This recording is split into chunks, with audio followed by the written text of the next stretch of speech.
E.T. phone home. Oh my God, he's talking. Home.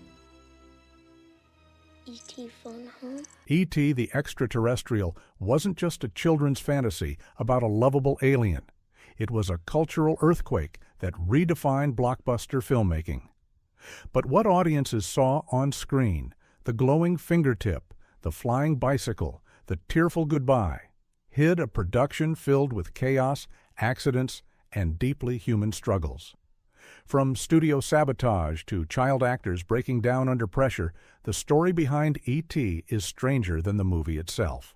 Today, we're diving into 20 weird facts about E.T. the Extra-Terrestrial, 1982, a countdown of secrets that even the biggest fans don't know.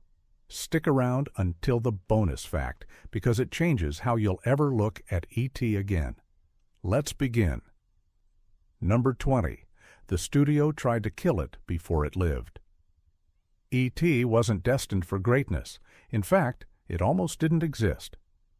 Columbia Pictures originally had the script on their desk back when it was called Night Skies. Executives dismissed it, calling it a wimpy Disney movie that wouldn't make a profit.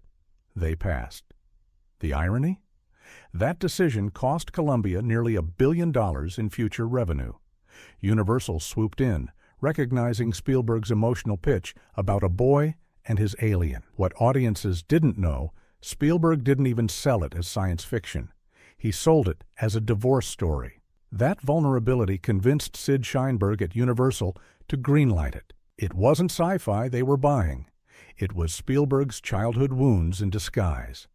And it became cinematic gold. Number 19. The alien's face came from strangers. E.T.'s gentle, wrinkled face wasn't just a random puppet design. Special effects artist Carlo Rambaldi built it using a Frankenstein mix of human features. The droopy eyes, modeled after poet Carl Sandburg. The elongated neck, inspired by a turtle Spielberg had as a boy. The moist, soulful gaze, taken from Albert Einstein. It wasn't alien at all. It was humanity stitched together. And the design wasn't universally loved. Crew members joked it looked like a melted raisin during dailies, but Spielberg insisted that E.T. had to look fragile, not terrifying. He told Rambaldi, if the audience doesn't want to hug him, we don't have a movie. Rambaldi delivered, winning the Oscar for Best Visual Effects. Not a monster, a mirror of us. Number 18. Drew Barrymore. Tried to adopt E.T., 7-year-old Drew Barrymore, already the breakout star of the Barrymore dynasty, wasn't acting in her scenes with E.T. She was genuinely convinced the puppet was real. Spielberg leaned into that innocence. He even arranged for operators to keep E.T. alive when Barrymore visited between takes. She'd bring him snacks and ask crew if he needed blankets, but her attachment went deeper. She asked Spielberg if she could take E.T. home after filming wrapped. He told her gently he has to go back to his spaceship. The heartbreak was real. Barrymore later admitted she cried. For weeks, not a performance, but a childhood wound immortalized on screen. And that's why her scenes feel devastatingly authentic. Number 17. The BMX bike scene nearly killed kids. The flying bicycle over the moon became the most iconic image in the movie. But behind the scenes, the BMX stunts were dangerous chaos. Stunt kids had to pedal heavy rigs down ramps with wires pulling them upward. Several tipped over midair, crashing hard during test runs. One nearly broke his arm. Spielberg pushed the sequence because he wanted a suburban fairy tale.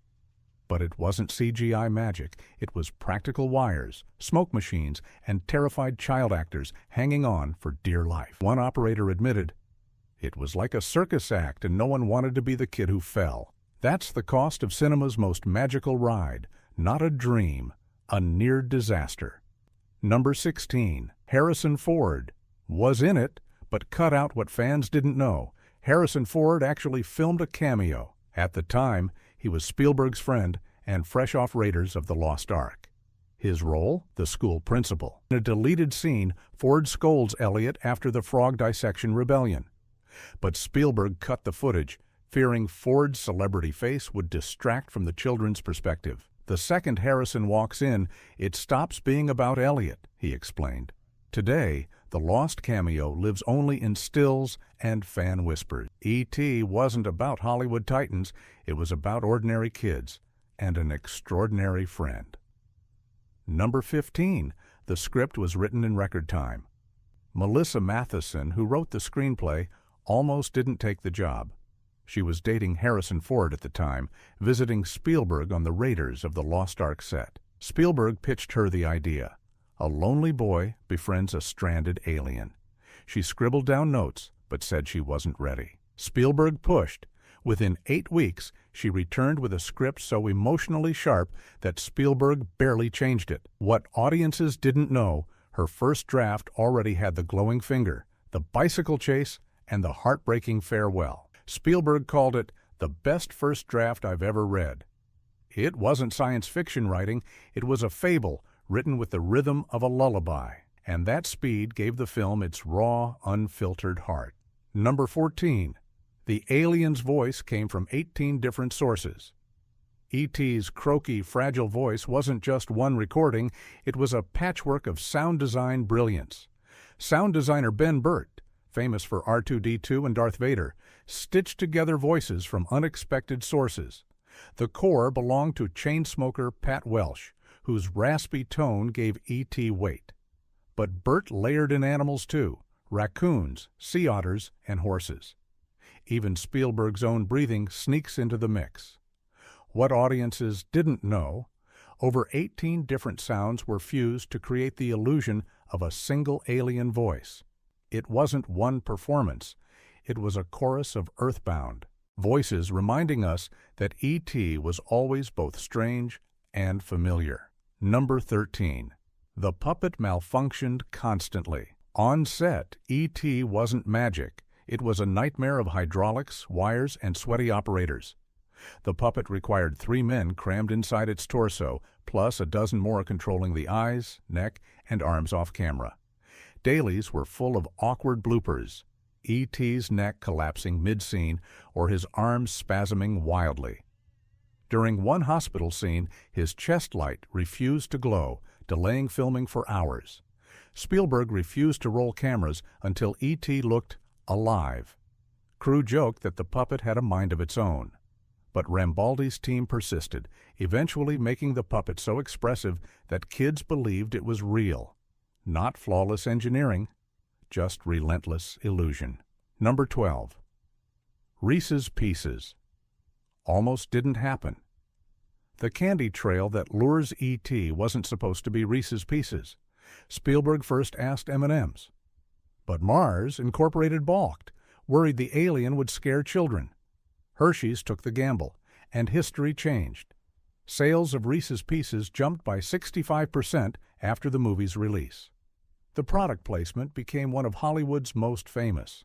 What audiences didn't know, Hershey's only paid $1 million in a marketing tie-in. In return, they got brand immortality. Spielberg later admitted, the candy was as important a character as Elliot. Not corporate luck, corporate genius. Number 11. Spielberg shielded the kids from the script's ending. The child actors weren't told that E.T. would die.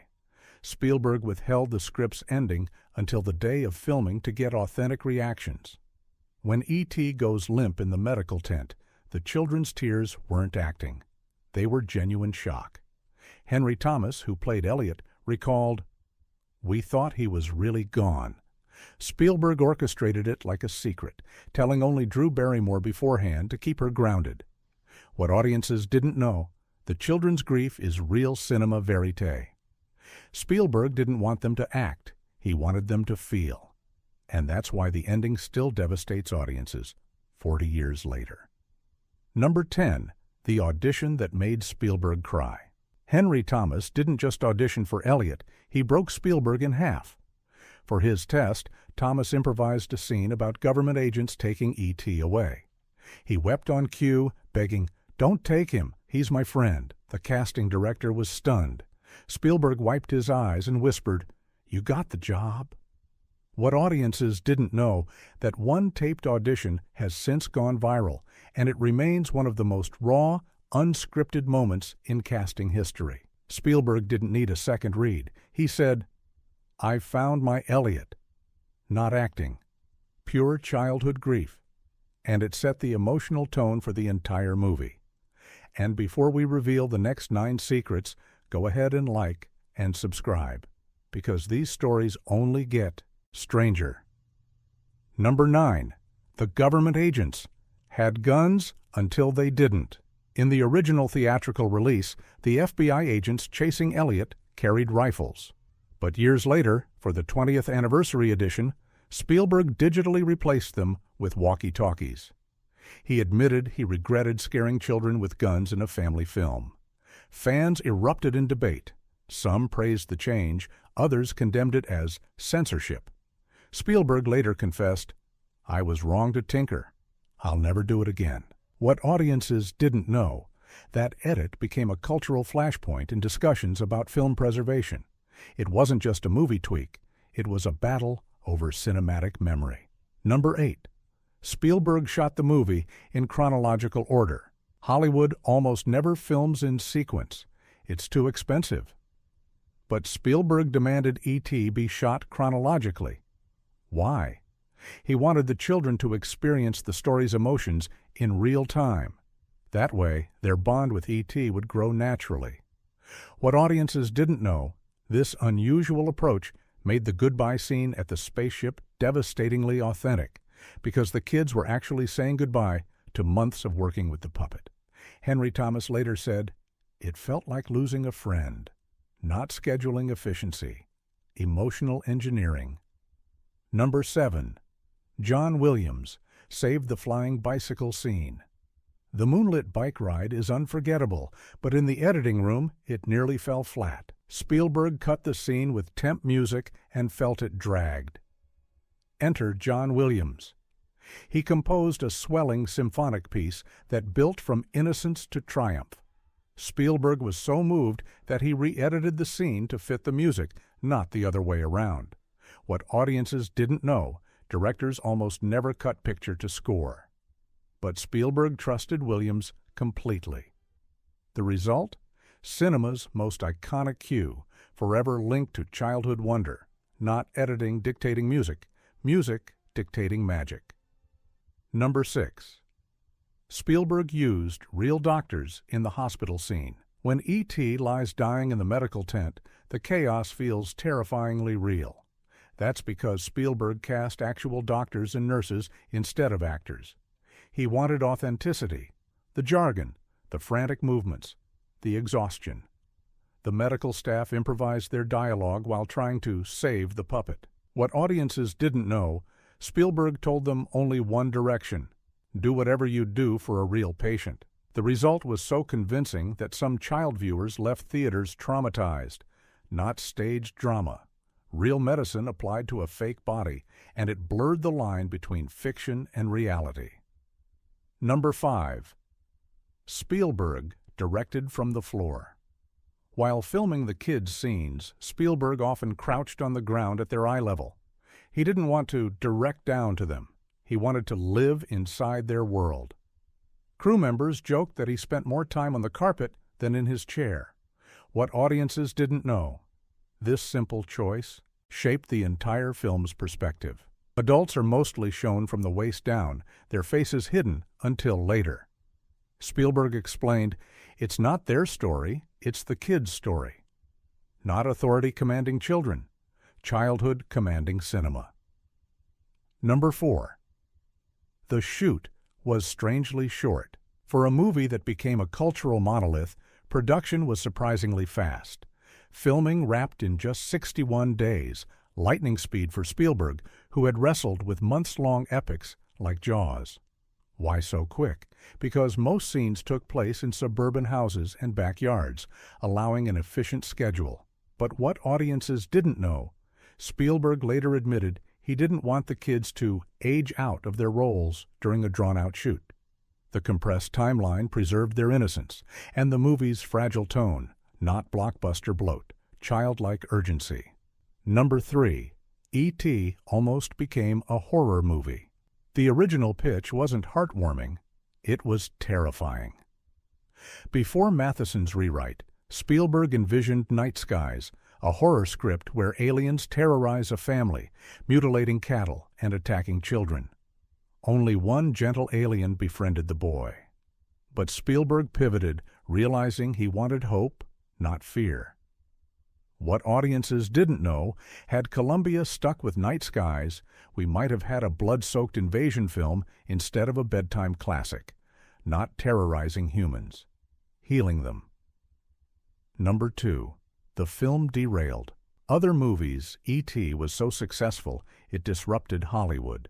Studios panicked, shelving darker sci-fi projects, convinced audiences only wanted friendly alien stories. It even overshadowed Spielberg's own Poltergeist, released the same summer. The box office numbers were brutal. E.T. stayed at number 1 for 16 weeks. What audiences didn't know, this dominance created the Spielberg effect, a studio obsession with high-concept, family-driven blockbusters. Not just a hit, a seismic shift in filmmaking priorities. Number 1. The premiere turned into a cultural event. On June 11, 1982, E.T. premiered at the Cannes Film Festival. Audiences didn't just clap, they sobbed openly. Critics who expected a children's matinee sat stunned. Pauline Kael called it a kids' movie for grown-ups. In America, families lined up around blocks, some theaters running shows 24 hours a day. What audiences didn't know, the film became the highest-grossing of all time until Jurassic Park dethroned it in 1993. Not just a movie, a global phenomenon that rewired our collective imagination. Bonus fact: E.T. was hidden in Star Wars. The weirdest secret? E.T. exists inside the Star Wars universe. In The Phantom Menace, 1999, George Lucas slipped a group of E.T.-like aliens into a galactic Senate scene as a playful nod to Spielberg. Fans erupted with theories. Was E.T. a Jedi? Was his glowing finger the Force? Spielberg never confirmed, but he smiled when asked. What audiences didn't know? The two biggest franchises of all time quietly merged on screen. Not separate worlds, a shared mythos. E.T. the Extra-Terrestrial wasn't just a family blockbuster, it was a risky gamble stitched from childhood pain, technical chaos, and cultural lightning. The magic wasn't in flawless production, it was in fragile illusions that somehow held together. And 40 years later, the little alien still phones home, in our memories, our tears, and our dreams. If these secrets made you see E.T. in a whole new light, hit that like button, subscribe for more hidden movie truths, and remember, the real magic of cinema isn't what's on the screen. It's what we were never supposed to see.